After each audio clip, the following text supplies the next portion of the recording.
out it's Dolly Parton. Well, it is. Hi there. How are you?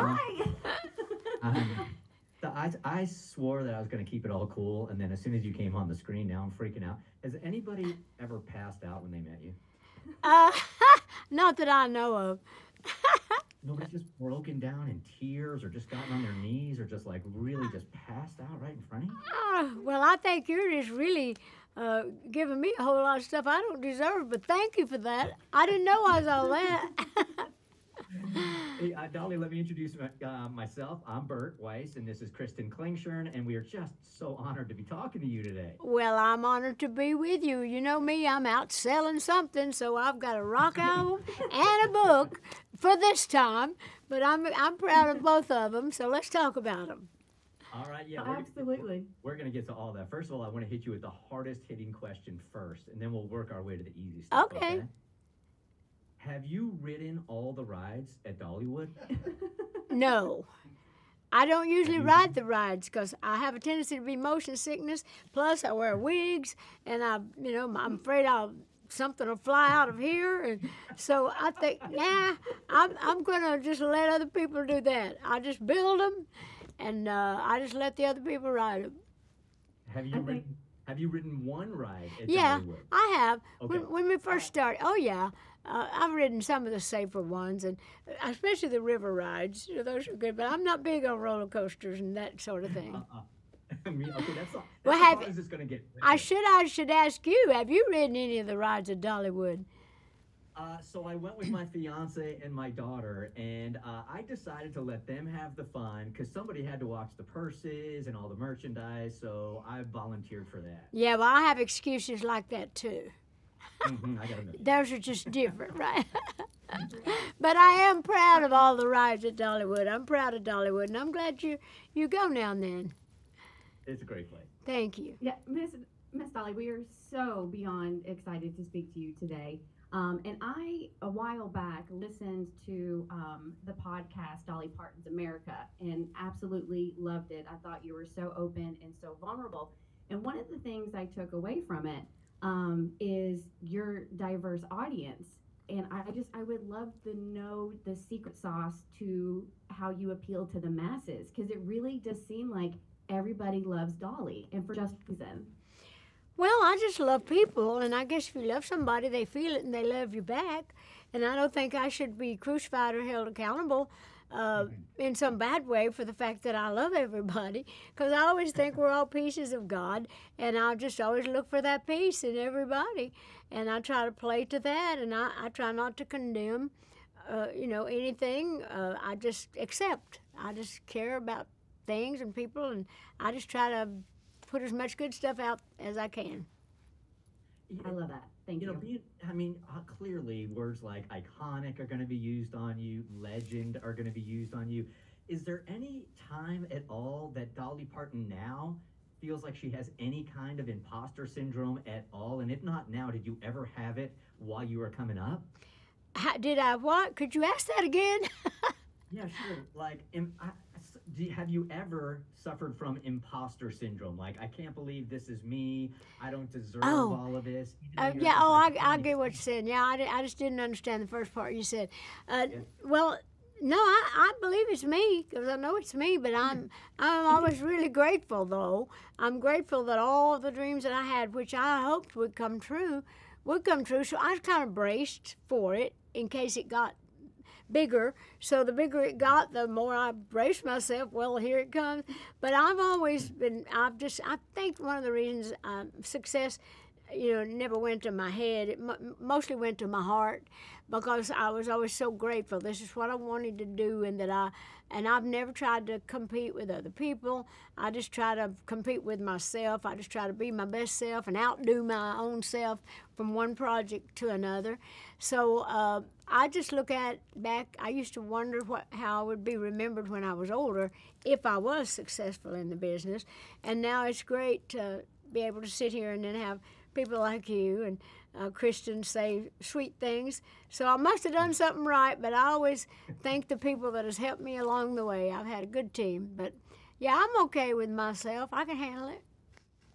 Yeah, As you should. So they gave us a sneak listen to all 30 songs that are on your Rockstar album, right? Wow. So as I'm, getting my makeup on because I had to get a full beat and a face because I'm talking to Dolly Parton and I know you're gonna look impeccable. And I'm listening to each song.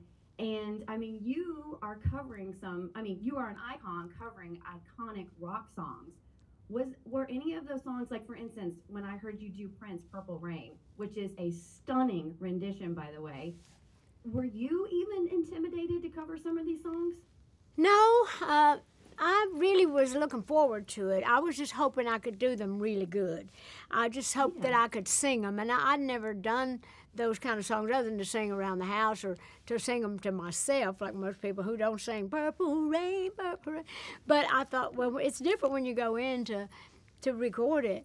But I love that song, and I thought, well, I hope I can do it.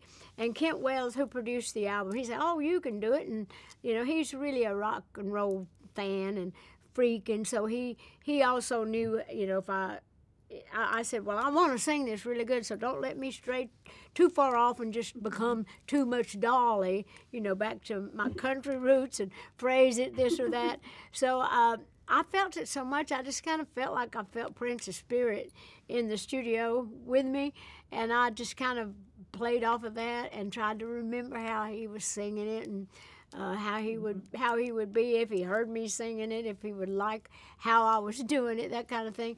But yeah, I just took these songs that I thought that I would be able to sing and that I liked, and just hoped that I could execute them properly. And I did on that one, if you like it.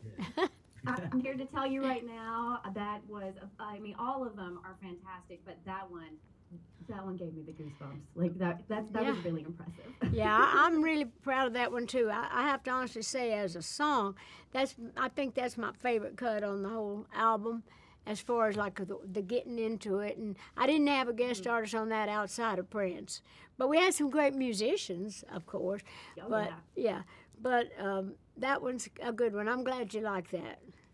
Yeah. Do you now feel like you are worthy to be in the Rock and Roll Hall of Fame now that you have this rock album? Well, I feel a lot better about it because I felt like I had not earned it. But at least now, for the reasons they said that I was going in, and now that I have a great rock album, I can breathe a little easier, feeling like I've earned my keep.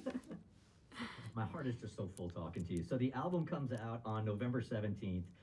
Book on October 17th. You want to give us a couple of seconds on what the book Behind the Scenes, My Life in Rhinestones is all about? Well, actually, it chronicles it's a coffee table book, and it chronicles my life from the time I started, from wearing my first little outfits that Mama used to make and next door neighbors or my aunts used to make for me to perform in, all the way up through the whole thing. And I tell stories, and it chronicles all of the clothes and the wigs and the styles that I've gone through all these decades that I've been in the business, and up till the Hollywood movies and the great designers. But it's also, more than anything for me, I'm proud that I had the chance to actually name names and actually give some credit to all these people that have done this through the years, and to remember back things where I was at that time when I was wearing this, and laugh out loud to myself, like, what in the world were you thinking when you wore that? All of that kind of stuff. So I got such a kick out of putting these pictures together, like all the wigs and the clothes, and I thought, oh my God, was I serious about that? But I was always serious, or you wouldn't wear it if you didn't think it looked good, but you can look back and laugh. But I think it's, I tell the story. I have a girl named Holly George Warren that worked with me to kind of, get it all together.